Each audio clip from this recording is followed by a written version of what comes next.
চিল্লায় ধরে কোন সুবহানাল্লাহ। ব্যাপারটা কেমন যে আল্লাহ তাআলা বলেন যে মানুষকে আমি গুনাহ করার ক্ষমতা দিছি, আবার গুনাহ করার পর যখন ওই মানুষ অনুতপ্ত হয়ে মাপ চায়, কান্দে, আমি আল্লাহ ওই সময় বান্দার উপর রাজি আর খুশি হয়ে যাই। যেরকম সুবহানাল্লাহ। আল্লাহ ডাক দিয়া কইরে গোলাম,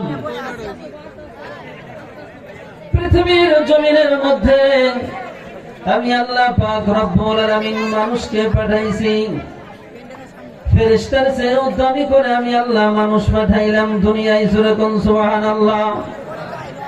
জিবরাইল আমিন ডাক দিয়া কয়, আল্লাহ আমার জানতে ইচ্ছা করে, বলো তো আল্লাহ আমার চাইতে দ্রুত কেউ চলতে পারে নাকি? আমি জিবরাইল যেদিন নবী ইব্রাহিম তার সন্তানকে জবাহ করার জন্য ছুরি ধরেছিল, আল্লাহ তুমি যখন আমাকে হুকুম করেছিলাম ওই সময় আমি সিদরাতুল মুনতাহায় ছিলাম।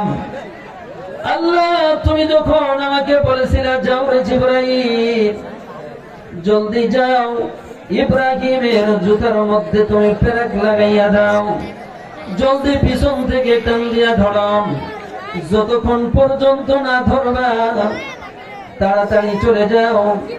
যদি ইব্রাহিমকে না আটকাইতে পারো ইসমাইল কুরবানি হয়ে যাবে সারা পৃথিবীর জমিনের মধ্যে।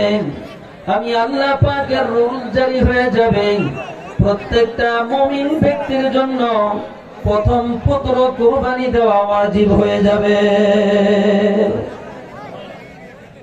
জিবরাইল ডাকতে বলে, আল্লাহ